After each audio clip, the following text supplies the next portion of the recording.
자, 이번 시간에는 핵산에 대해서 이야기를 해볼 텐데요. 네, 여러분들 여기서 핵산이라고 하는 것은요. 원래는 우리 세포, 동물이든 식물이든 세포가 있잖아요. 네, 세포에 가장 중심이 되는 게 뭐가 있어요? 핵이 있죠. 네, 처음에 이 핵산이라는 것이 알려지게 된 건 뭐냐면 바로 이 핵 속에서, 핵 안에서 산성 물질이 발견이 된 거예요. 그래서 그거를 핵산이라고 이름을 붙인 것입니다. 네, 별거 없죠. 네, 그래서 핵산이라고 하는 것은 핵에서 발견된 산성 물질, 띄고 있는 것을 핵산이라고 이름을 붙였다. 근데 그 이후에는 이제 이 밖에도 핵산이 존재할 수 있다, 산성 물질이 있다는 것을 알게 되긴 했지만 어쨌든 처음에 알게 된 것은 핵으로부터 알게 된 것이다 라고 이렇게 생각을 해주시면 되고요. 네, 핵산을 크게 두 가지로 나누게 됩니다, 여러분들. 여기 영어로 많이 써 있는데 필요한 것만 이야기하려고 그래요. 자, 핵산이라고 하는 건요, 여러분들, 뉴클레익 엑시드예요. 영어로 말하면 뉴클레익 엑시드. 앞글자만 따면 NA가 되는 거죠. 그래서 핵산이 두 종류가 있습니다. DNA가 있고 RNA가 있어요. 예, 그러면 DNA하고 RNA는 둘 다 핵산이라는 걸 알 수 있죠. 왜냐하면 NA로 끝나잖아. NA, 뉴클레익 엑시드, 뉴클레익 엑시드. 근데 왜 DNA는 왜 D냐, RNA는 왜 R이냐? 바로 이 핵산을 구성하고 있는 기본 성분, 핵산을 구성하고 있는 기본 단위체가 있거든요. 그 기본 단위체를 뭐라고 하냐면 뉴클레오타이드라고 그래요.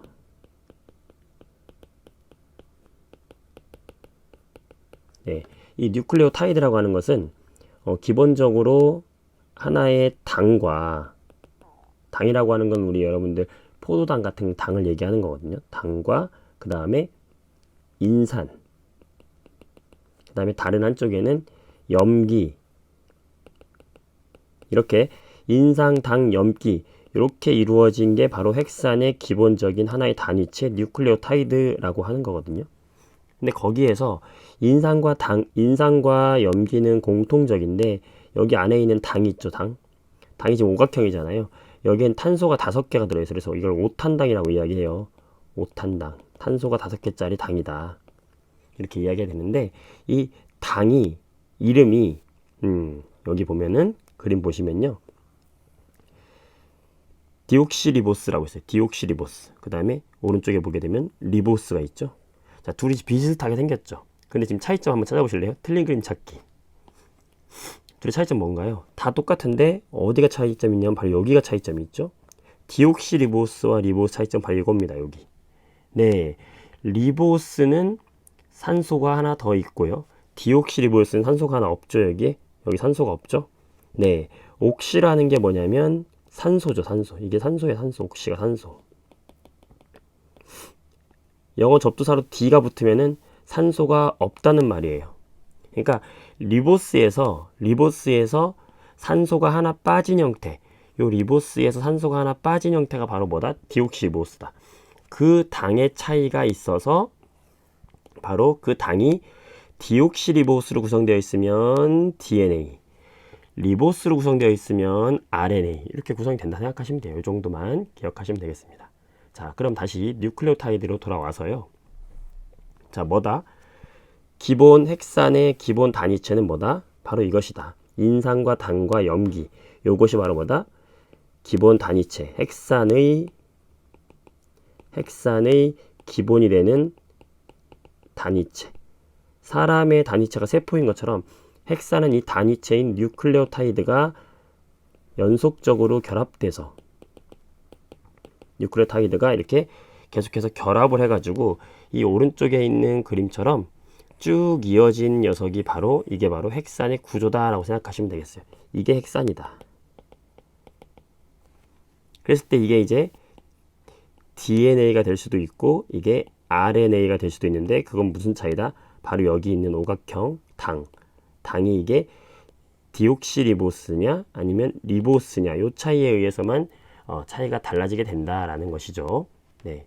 그래서 요거 하나를 뉴클레오타이드라고 이야기하고요. 요거 하나를 뉴클레오타이드라고 이야기하고 이 뉴클레오타이드에서 바로 요 인산과 요 당이 이렇게 공유 결합을 이뤄요. 화학적인 결합을 이루거든요.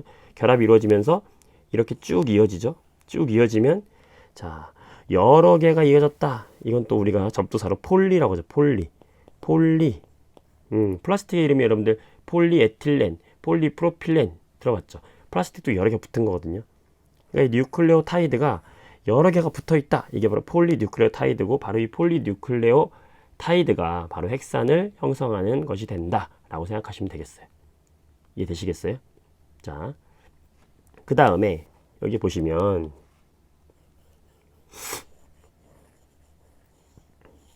선생님이 지금 감기 기운이 있어가지고 목소리가 조금 갔죠. 네. 자, 이 폴리뉴클레오타이드를 보게 되면요, 여기 염기. 자, 이 부분이 왼쪽에 있는 이 부분이 뭐라고 했냐면 인산이라고 이야기했고, 가운데 있는 오각형이 바로 뭐다? 당. 그 다음에 오른쪽에 있는 여기가 바로 뭐다? 염기라고 이야기했죠. 바로 이 염기가 여러 개의 종류가 있는데요. DNA 같은 경우는 여기 써 있는 것처럼 A. 우리가 A라고 쓰면 이게 뭐냐면 아데닌이라는 거거든요. 아데닌의 앞글자를 따서 A라고 쓰고요. 그 다음에 G, 이거는 구아닌이라는 거고요. T는 타이민이라는 거고, C는 사이토신이라는 거예요. 그러니까 DNA는 이렇게 네 가지 종류의 A, G, T, C의 네 가지 종류의 염기가 있고요. 이 네 가지 종류의 염기가 어떤 순서로 쭉 결합되냐에 따라서 유전 정보가 달라지는 거예요. 그걸 뭐라고 하냐면, 다른 말로 이렇게 연결된 걸 염기 서열이라고 이야기해요. 염기 서열이 달라지면은 그것이 바로 유전자가 달라지는 거예요. 이 염기 서열에 따라서 유전자가 결정이 된다라고 생각을 하시면 되고요. 이건 지금 DNA였고, RNA도 염기가 있어요. RNA도 염기가 있는데, 이 RNA의 염기는 DNA와 비슷한데 아데닌 있고 구아닌 있고요. 사이토신까지는 똑같아요. 근데 타이민 대신에 뭐가 있냐면 U로 표시하는 유라실이라는 게 있어요. 자, 요거 하나 차이가 있고, 요것만 빼고, 자, 이게 염기 차이, 지금 DNA와 RNA의 염기 차이, 그것만 차이가 있고 나머지는 똑같다. 그래서 결합이 되어 있는 것이다 라고 생각해 주시면 되겠습니다. 자, 그러면 그걸 차이점을 표로 한번 나눠서 볼게요.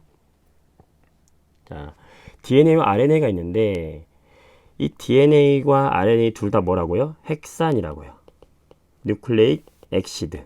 근데 디옥시리보스냐 아니면 리보스냐 차이라고 했었죠. 바로 오탄당. 여기 있는 오탄당, 여기 있는 오탄당. 그 다음에 여기에 인산이 붙어 있는 건 공통적이다. 그 다음에 여기에 염기가 붙어 있는 건 공통적이다. 근데 여기 있는 오각형이 바로 얘가 디옥시리보스면 DNA고, 여기 있는 오각형이 이렇게 그냥 리보스면 우리는 RNA다 라고 이야기한다고 했었죠. 나머지 똑같다고 했어요. 그때 염기의 종류가 DNA는 뭐뭐 있다고요? DNA는 아데닌, 구아닌, 사이토신, 타이민, 요 네 가지 염기가 있고, RNA는요 아데닌, 구아닌, 사이토신, 유라실, 요 네 가지 종류의 염기가 있다. 염기가 지금 달라진다는 얘기가 되겠죠? 자, 이렇게 생각을 해주시면 되고요. 네. 그래서 이 DNA는 폴리뉴클레오타이드가 두 가닥으로 이렇게 꼬여져 있는 이중 나선 구조예요. 예. 왜 꼬여 있냐면, 바로 여기 DNA에 아까 이야기했듯이 요 노란 거를 우리가 아까 A라고 아데닌이라고 했었고, 초록색을 G라고 했었고, 요 보라색을 타이민이라고 했었고, 빨간색을 사이토신이라고 한다면요, 이들이 사이토신 옆에는 항상 구아닌이 오게 돼 있어요. 항상. 타이민의 짝은 항상 아데닌이에요. 지금 보세요. 짝이 맞죠? 자, 그러면 구아닌의 짝은 뭘까요? 사이토신. 아데닌의 짝은 타이민. 네, 서로 한쪽이 결정되면, 이 왼쪽이 결정되면 오른쪽은 자연스럽게 결정이 됩니다. 왜냐하면 아데닌은 항상 타이민하고 결합하고 있고요. 사이토신은 항상 구아닌하고 결합을 항상 하고 있어요. 자, 이런 결합을 뭐라고 하냐면 상호 보완적인 결합이다. 그래서 상보적인 결합을 하고 있다라고 이야기해요. 그러면서 이렇게 이중 나선 구조로 꼬여 있어요. 자, 이중납소 군주가 되는 것은 요 사이에 또 강한 우리 분자 간의 결합인 수소 결합이라는 게 있어서 그런데 그건 여기서는 지금 뭐 여러분들이 몰라도 되고요. 자, 당을 보게 되면 디옥시리보스라고 했었죠. 디옥시리보스는 여기에 산소가 없는 것이다 라고 했었고, 염기는 이렇게 존재한다. 그리고 DNA는 유전 정보를 저장하고 있는 역할을 하고 있다라는 것이고, RNA는 당이 리보스다. 당이 비슷한데 산소가 하나 더 있다. 이게 OH다. 염기는 아데닌, 구아닌, 사이토신, 유라실이 있고, 얘는 유전 정보를 전달해주는 역할하고 단백질 합성에 관여하는 게 바로 RNA예요. 나중에 뒤에서 또 배우게 되는데, 이 RNA를 가지고 나오면 마찬가지로 이렇게 똑같이 여기에 뭐 아데닌, 구아닌, 사이토신, 유라실이 있으면 얘도 짝이 타이민, 사이토신, 구아닌, 아데닌이 되면서 여기 한쪽이 이제 만들어지잖아요. 이게 이제 뭐가 되냐면 단백질이 되는 거예요. 이렇게 단백질을 만들어서 합성하는데 쓴다. 이게 바로 RNA다. 둘 다 핵산이다 라는 거 기억해 주시면 되고요. 이 둘은 서로 어떤 결합을 하고 있다? 상보적인 결합을 하고 있다. 자, 상보적인 결합이 뭐다? 염기 옆에 아데닌, 구아닌, 사이토신, 타이민이 있으면 항상 이 아데닌 옆에 짝에는 타이민이 짝이고 구아닌 옆에 짝은 항상 사이토신이다. 그러면 여기 자연스럽게 사이토신 옆에는 구아닌, 타이민 옆에는 아데닌이 되겠죠. 네, 물론 유라실이어도 마찬가지로 아데닌이 되는 겁니다. 네, 이런 식으로 상보적으로 결합이 되어 있다는 특징이 있고, 그 다음에 이 뉴클레오타이드, DNA와 RNA를 가지고 있는 뉴클레오타이드, 이 기본적인 뉴클레오타이드가 몇 종류가 될까요? 이게 지금 아데닌이냐 구아닌이냐 사이토신이냐 타이민에 따라서 몇 종류가 되죠? 4종류의 뉴클레오타이드가 가능하고 RNA도 몇 종류가 가능해요? 각각 4종류의 뉴클레오타이드가 가능하다. 네, 그래서 총 몇 종류가 가능한 겁니까? 총 8종류의 뉴클레오타이드가 가능하다라는 것까지 여러분이 기억을 해주시면 이 정도 하고 있으면 핵산에 대해 정리가 된 겁니다. 네, 수고하셨습니다. 이렇게 기억을 해주세요. 수고했습니다.